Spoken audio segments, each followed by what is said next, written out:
This is part 2 of the Valarra build. It covers all the extensive work that went into the body.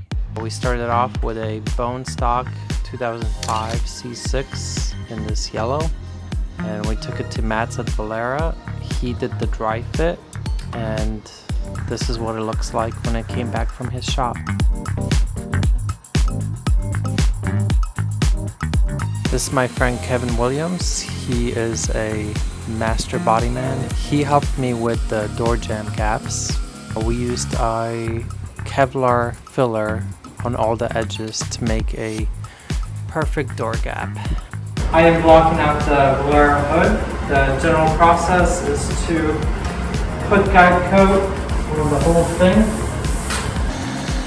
Once everything's guide coated out, for these curves, you use the round, flexible sanding block, and for the rest, use the flat. So we would do something like this.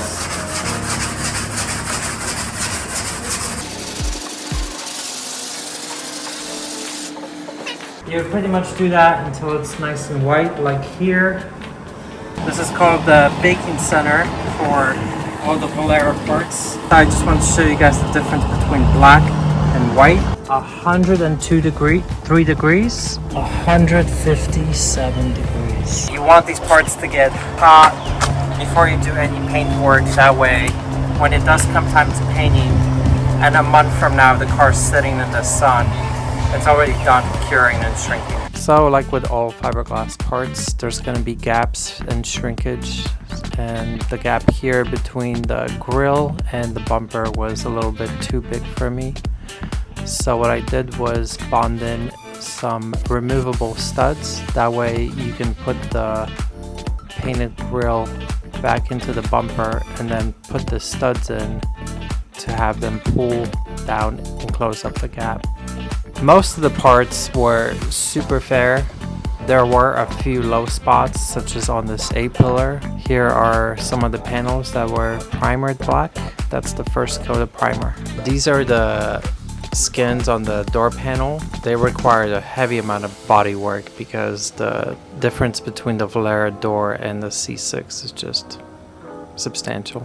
The Koenigsegg in this photo was the inspiration for the color, and here is a rendering of the Valarra with the same orange. And here are some paint samples that show different tones.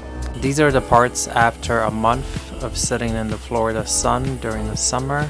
After that, we take everything back into the grinding booth and we sand away, fill all the pinholes, and then we reprime and do it all over again.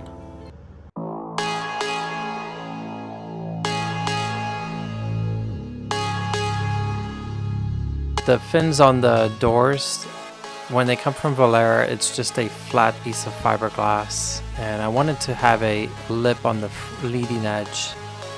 I placed the panel on the door, and I used some hot glue and pieces of plastic as a bridge. I backfilled the leading edge with some fiberglass putty and then sanded everything smooth to the finished result you see here.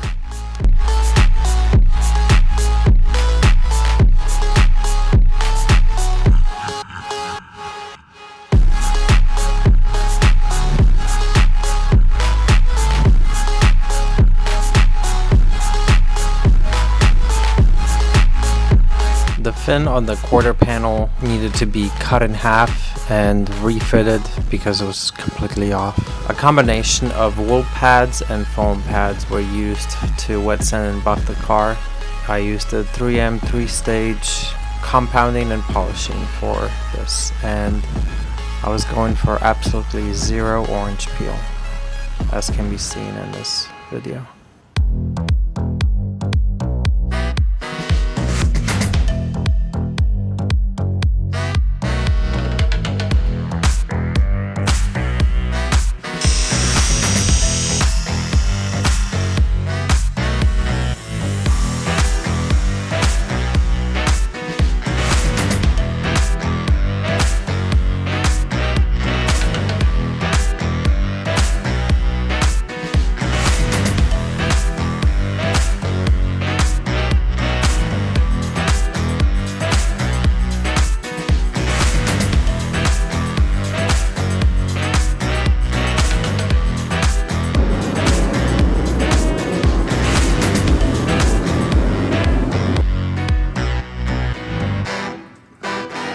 These are the front wheel wells. They were trimmed a little bit too far where the gasket seals against the hood. So here is an addition of a fiberglass lip. Who wet sands and buffs the bottom of their hood? Someone as crazy as me. That's who. The trunk jamb and underside were painted with a satin black. The factory C6 engine covers were reused. All of the texture was sanded down, and after 2 coats of primer, they came out to a smooth finish. They were finished off with a custom laser etched decal.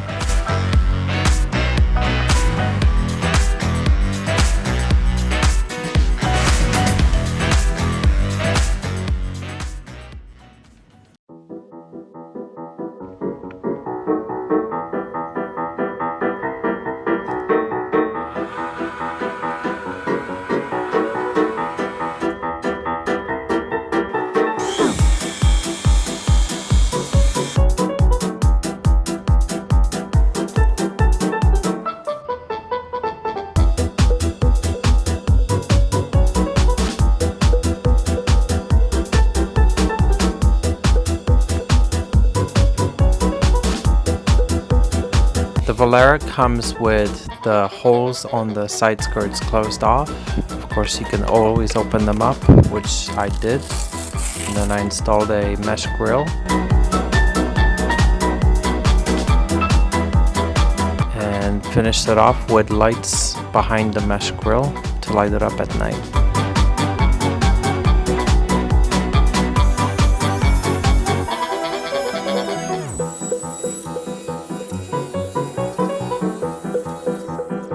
Installing the acrylic on the trunk, I was warned by Matt from Valarra that it's quite tricky, and some of these have known to fly off when you're driving because the bond fails. So I originally did what I thought is best, which is epoxy primer because of the expansion, and here it is in black, and that failed. I had to take all of it off because it was literally peeling off of the acrylic. It did not stick to it at all. I found a Acrylic aerosol, and that seemed to bond really well. Since the aerosol didn't fail and it was adhered well to the acrylic, I knew I could proceed with using 3M panel bond. And I also ground a groove on the top surface so that the acrylic is almost encapsulated inside of the panel bond.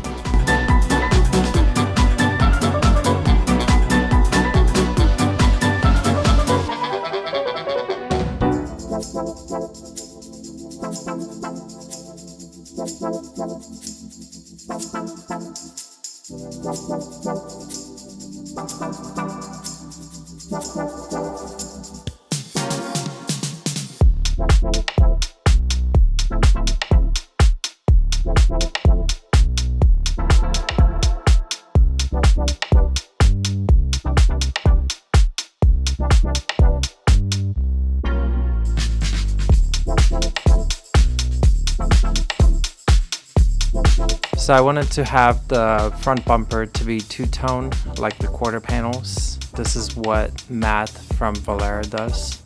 Unfortunately, with the quarter panels, I had a lot of issues with the base coat lifting. So the safest way and probably the most labor intensive is to paint the whole bumper orange, then scuff it, mask it off using fine line, and then paint the black, do a feather coat of black followed up with a few wet coats, and while the wet paint is still wet, you would take off all the fine line and then clear coat the whole thing again, and then wet sand and buff at the end.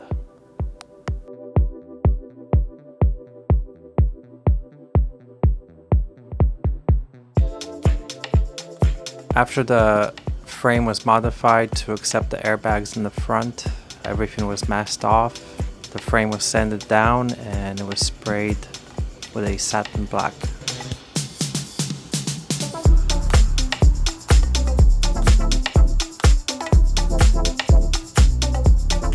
So how do you keep track of all the hardware when you take a C6 Corvette apart? You label everything and you make an individual bin for every single section of the car.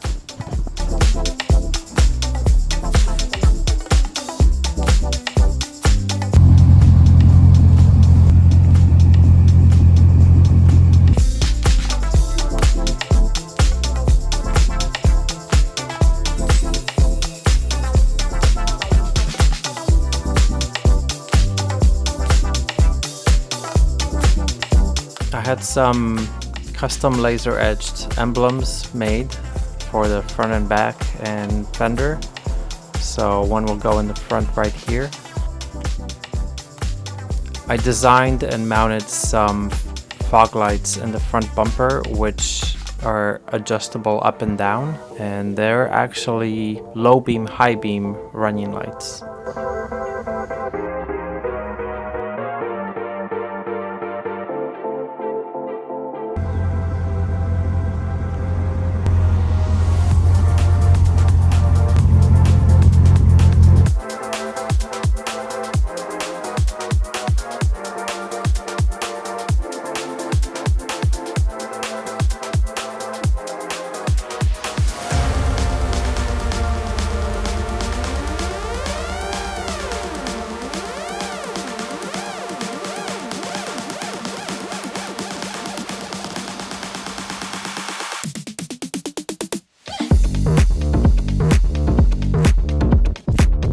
Thanks for watching. Stay tuned for part 3, which is going to cover the air suspension and audio setup.